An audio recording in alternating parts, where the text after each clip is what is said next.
going to prepare for our speakers today. As I told you, because it is our annual Christmas/holiday service, this is when you get to hear from all of our ministers at one time in one way or another. So our speakers today are our other four. We have 6 ministers here. Would be Reverend Trish, Reverend Flynn, Reverend Hancock, and Reverend Whitley. There's our first 2 speakers would be Reverend Trish first. I want to get her first so she could go back to steering the ship. And then followed by Reverend Flynn. So, all right, now. Reverend Trish. Okay.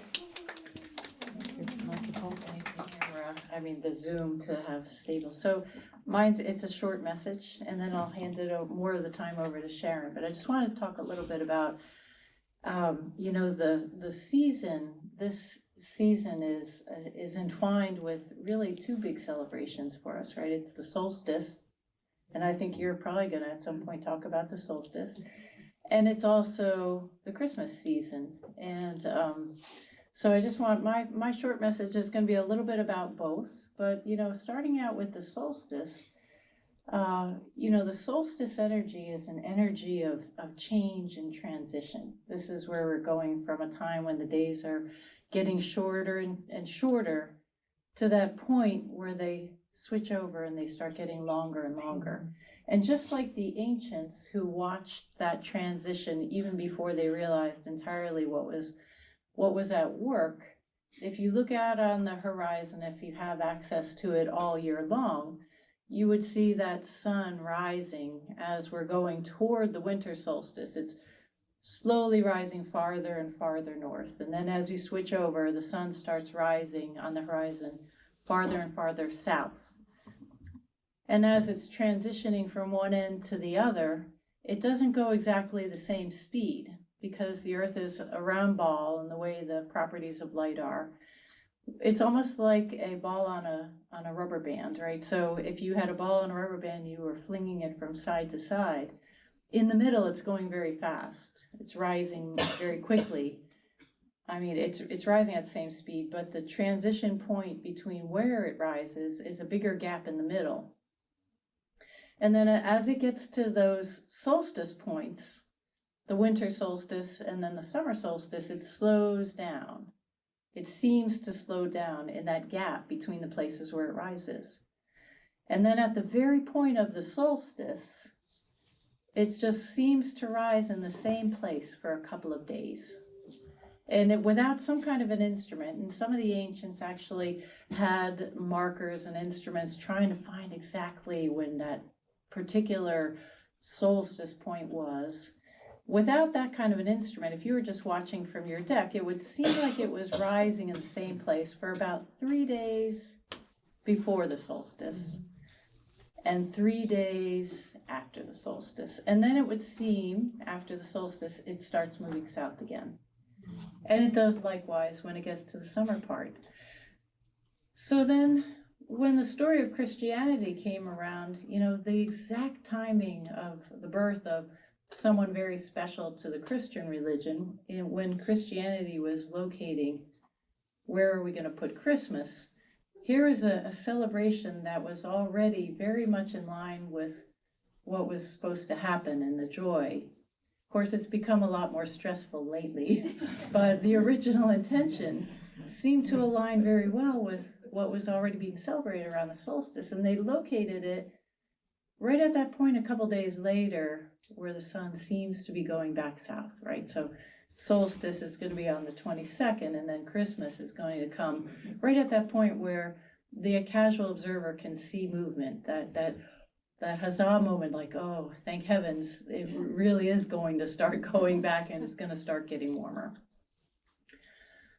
But the energies of what we're taught that Christmas is, the Hallmark story is this: everything's perfect and magical, and mom's calm, and everyone is finally together, and it's a story of calm and peace. But really, the solstice energy, which is what is really at work, that's an energy of transition. And transitions, when the Earth is involved, they happen and they're very volatile. Lots happens. So if you think about the transition between the air masses, the big volatile point is right on that front line, right? That's where those tornadoes happen, if they're going to happen. That's where the big wind is, as that one cold air mass hits into that warm air mass. So that transition point is tumultuous. And if you look at the currents in the ocean, especially like down near Cape Hatteras, where two currents meet, you get those diamond shoals and the water's churning up. So those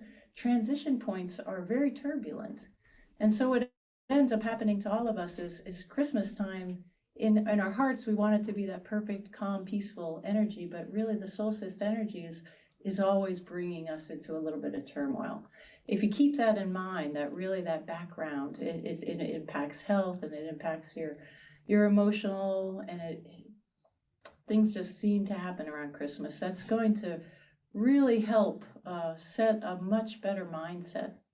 But beyond that, I want to tell you that transition point is really, really powerful, right? All year long, you can put intentions out to the universe about what you want.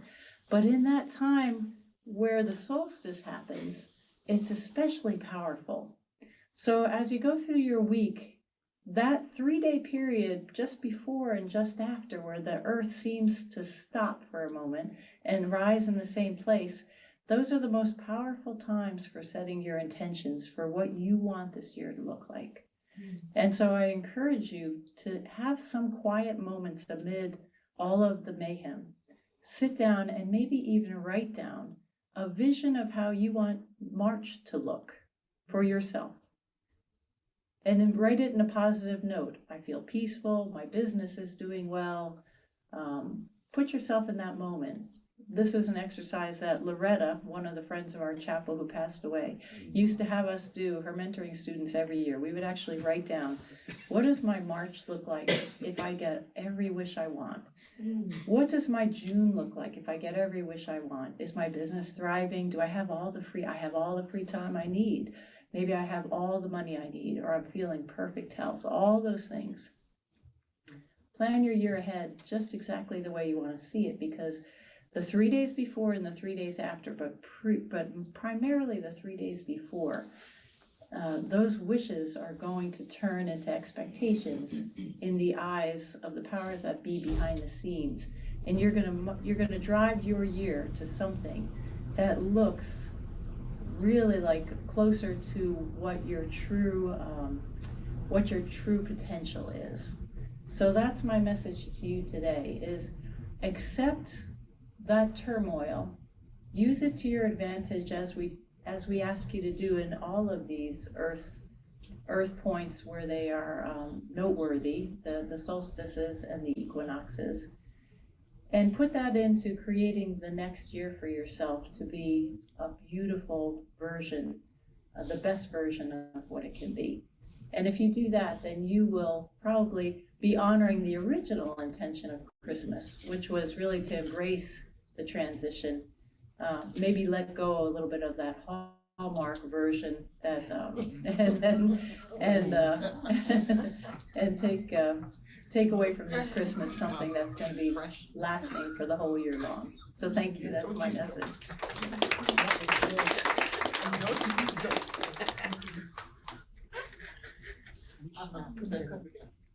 So I'm going to share my Hallmark message with you.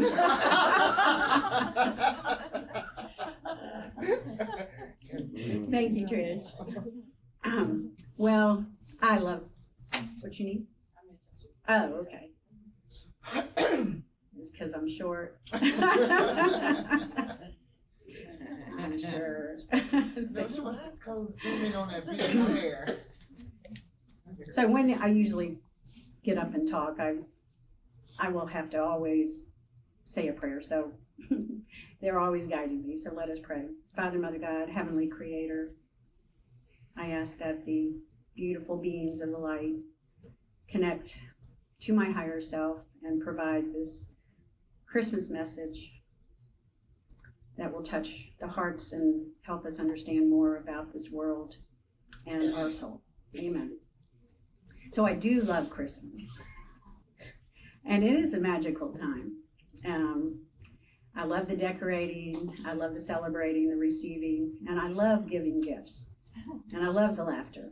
And I've got 2 little babies coming for my Christmas, so I'm gonna have a lot of fun, and it is gonna be magical because of them.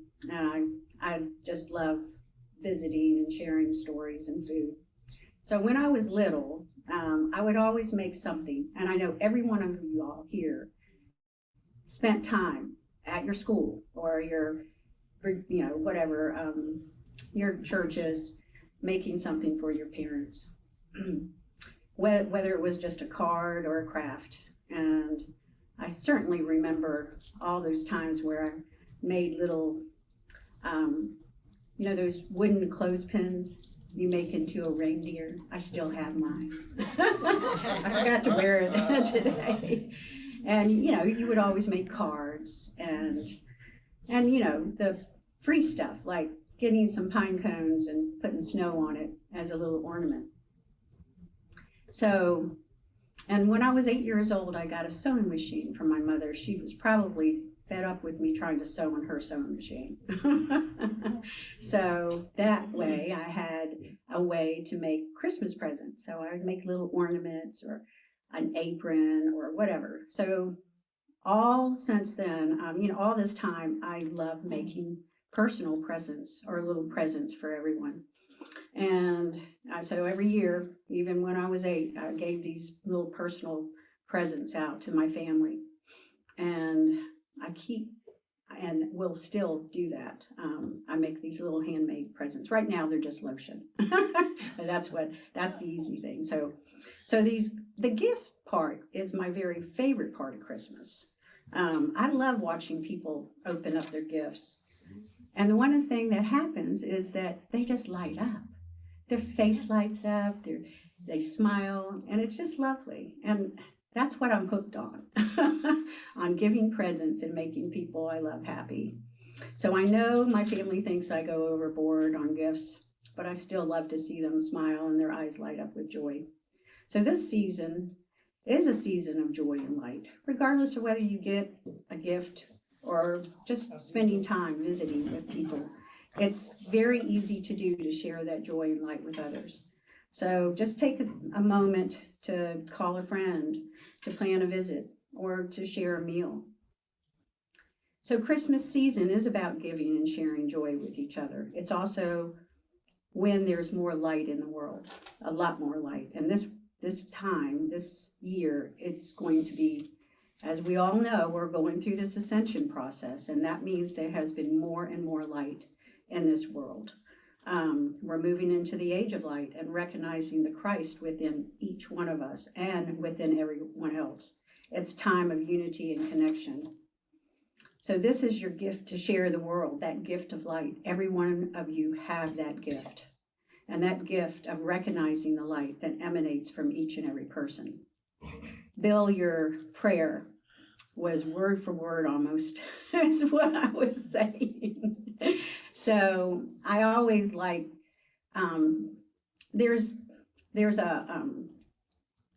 what they call RAIN, and what it is recognize for the R, A is acknowledge, I is understanding, or the I is identifying, and the N is neutralizing, okay? So I'm using that as a way to get you to think about how you can share your light. So the gift of recognizing that you are an emanating light. It emanates from you, from your energy field, to the room, to everywhere you go. And the more light you bring in, the more light you will get back. And the more light and connection that you will change each room you go in.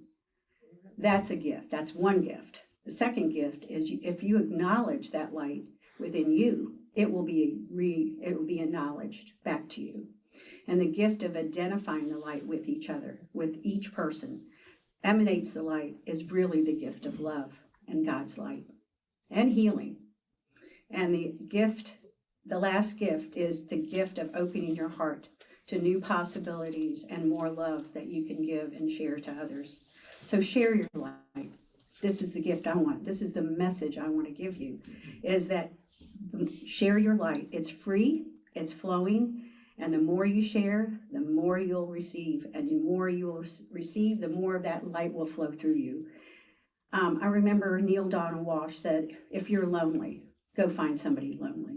If you are happy, go find somebody that you can give that happiness to.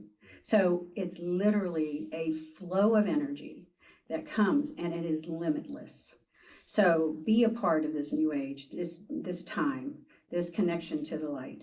And it is now coming in by these massive amount of light. It's neutrino light, it's God's light. And these are little particles of God coming to us, restoring this planet, restoring each one of us. And when we allow the particles of God's light, we are now immersed in God's love each and every day. So your job this Christmas season, if you share it. So your job this Christmas season is sharing your light, and just let it flow from your heart to the world's heart. That heartbeat in the world is changing. The heartbeat in each of us is changing with the light of love. So many blessings to you, and I'd like to introduce Sherilyn Hancock to come up and, oh, not yet. Okay, not yet. Well, thank you. Thank you, Reverend Flynn. I think we all have those childhood memories, don't we? I remember, some of you two used to make the Christmas garland out of red and green construction paper. That's why I said at first to speaker, because we have a speaker that's not on our program. And I would like to invite our president of the board to bring his Christmas message on behalf of the board to you. And that would be Stanley. Stanley, are you there? Yes, I'm here. Thank you. Great. Good to see everyone. All right, good to see everybody. Sorry, I was echoing a bit. I just wanted to send a quick message of greetings to everybody from your board of directors. My name's Stanley. I've had the pleasure of serving as president of your board for this last year in 2023. And I just want to wish everybody a Merry Christmas and a most sincere Happy Holidays to everybody here. There are so many different spiritual and religious holidays celebrated throughout this season, this winter season, and around many of the other turnings of the wheel of the year, the solstices, the equinoxes, as our folks have already started to say. And at the chapel, we welcome each of you. We welcome all of the mystics and the metaphysicians, all of the open and the curious from all traditions or no tradition. And I'm so grateful to have had this opportunity to serve along these beautiful people who've made up our 2023 board of directors. So I want to send gratitude to each of these folks, Stephanie, Liz, Barb, Susan, Pam, and Rashonda. And from all of us to you, a very happy holidays. And as we transition into our 2024 board, just want to welcome them fully into their roles starting on January 1st and sharing this wonderful holiday season and energy with them as well. And from us to you, just a very happy holidays and Merry Christmas. And I'm so happy to be here with you and so happy to have this community. Thank you. Merry Christmas. Happy holidays. You get out here at least once a month. There we go. No, it's all right. Stanley just. And he has done a wonderful, wonderful job, but he's not leaving us. Actually, hopefully we're going to be seeing more of him. So, and to say that, our next speaker up will be Reverend Sherilyn Hancock.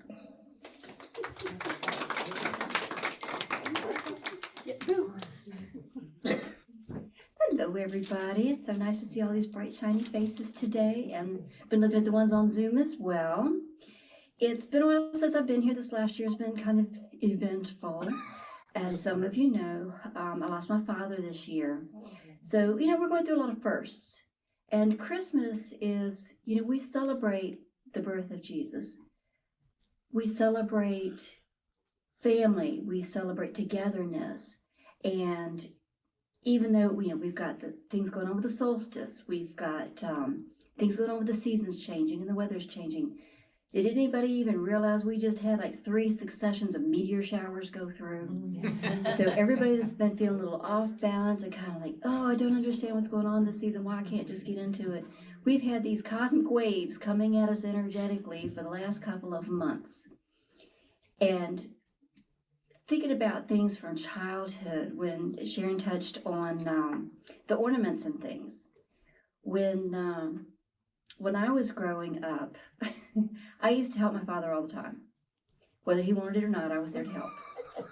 And I remember standing there as a child while he was changing a tire, and I had a Phillips head screwdriver and a flathead screwdriver. And I would stand behind him while he changed this tire and wait for him to ask me for a screwdriver.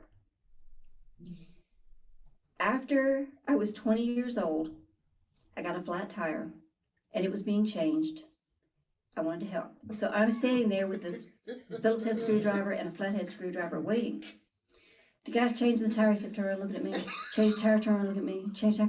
And he finished, and I'm like, wait a minute, you did something wrong, you missed a step, because you never asked for these screwdrivers.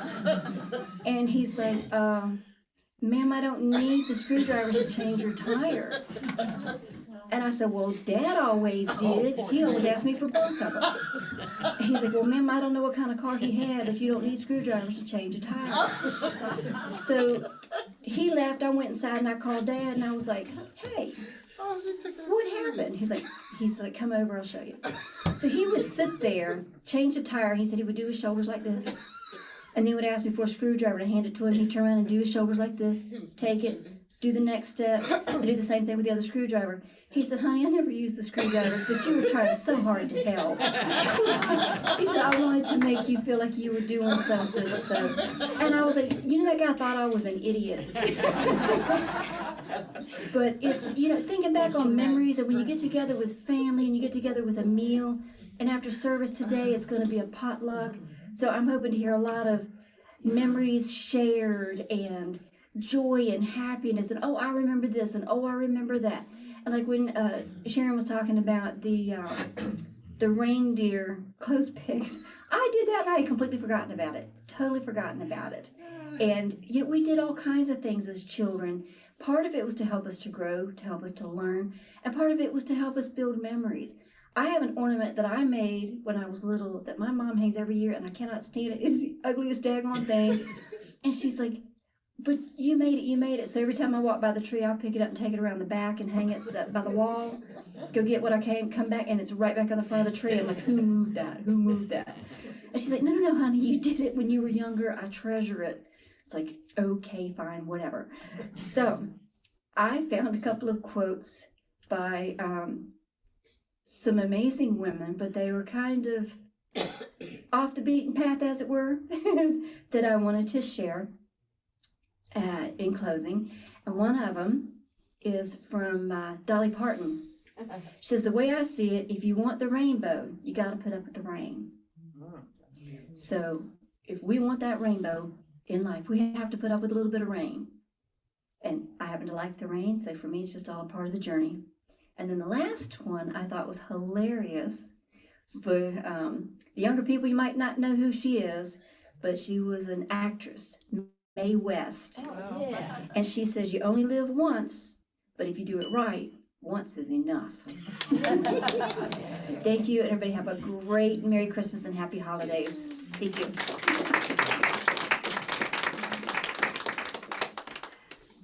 Thank you, Reverend Hancock. Now our next speaker, and I put him on the program last. Always, I said bring him up to real because he is our lead minister. And for the speaking part, I put him last so that he could have the last word, closing words. Our next speaker, Reverend Whitley, our lead minister.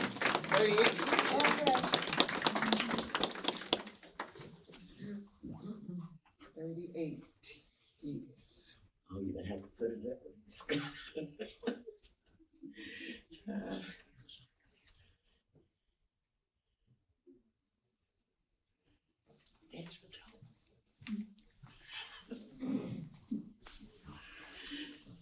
Well, really, Betty puts me last because she knows that's the hardest. Because after everybody else has spoken and knowing that everybody else is like mine, it's kind of hard to get up here and say anything that somebody hadn't already said before. He told on you, baby. So, I didn't know what in the world I was going to talk about today. And Debbie asked me, what are you going to talk about? And I said, I don't know what I'm going to talk about. Talk about something, but I guess it'll come up. Well, it did this morning when I got up. So I got this one piece of paper, okay? These are my notes, all right? And there's only one reason I got this piece of paper. I always, when I get up here to speak, have a title of my lecture. Okay, or my talk, whatever you want to call it. But the title that I got was so long, I said, I'll never remember the title of this. So I had to write it down. And so I'm going to read you the title of my talk today. Yeah, this is a transition. Christmas past, Christmas present, Christmas future, Christmas physical, Christmas spiritual, Christmas oneness.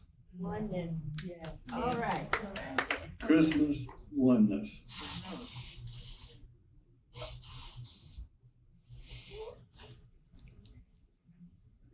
Preacher. And I always have a question, you know that. You listen to me, you're going to get a question to think about. And here's my question. What one thing reminds us all of those things at once?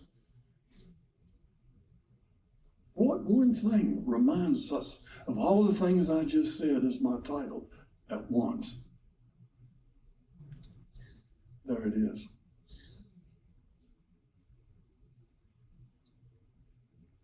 That Christmas tree.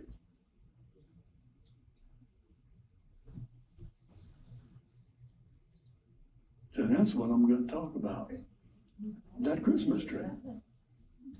Like Sharon said, and all of the speakers that have come before me have emphasized, we are at a time of the year which the energy on this plane is at its highest.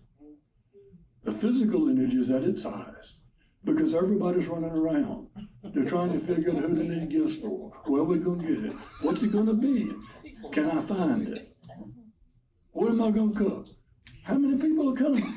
Where am I going?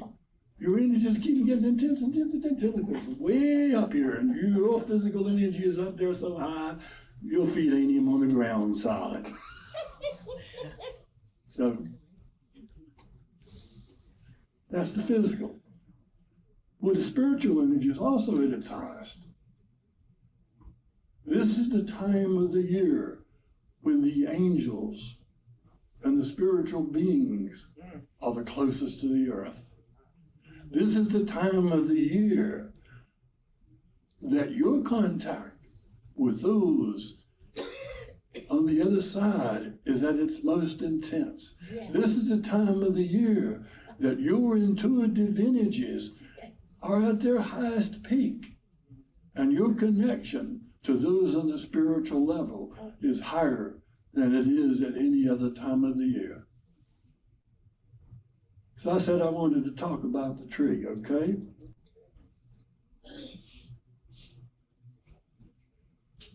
And I said before, what one symbol reminds us of all those things at once?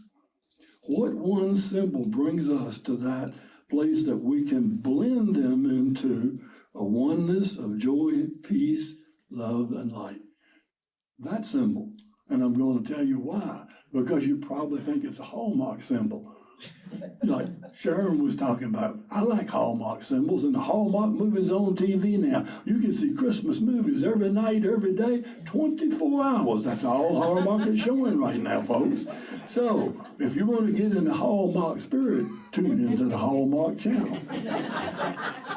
Now let's start with the basics of this tree. First, this tree was in the earth. It didn't have anything on it. Its roots went deep into the ground. into the darkness of the earth, the moisture of the earth, the brownness of the earth, where it was solidly grounded. Yeah. And then it grew, and the branches reached up into the sky, into the sunlight, Yeah. towards the heavens, the spiritual. Yeah. Now, in this time, if you look under the tree, there are presents under the tree. Those are the physical gifts, the gifts that we give to each other on the physical level.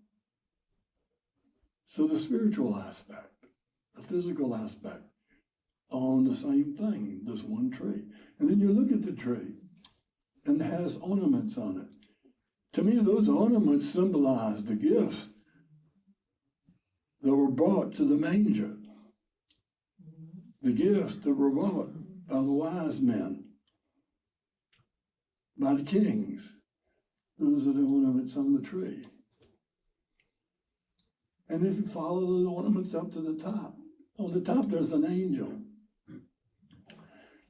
Angel on high, who came to the shepherds in the night and shined the light on the shepherds. And then the lights that are on the tree. And this tree does have all white lights, Betty. So the lights on the tree are the stars that were shining in the heavens that night.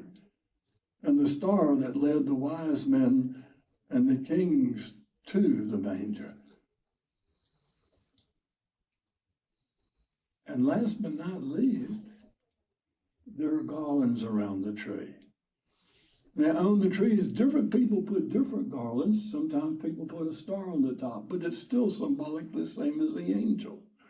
The garland that goes around the tree, it swirls in a swirling pattern till you get to the top of the tree. This is the binding.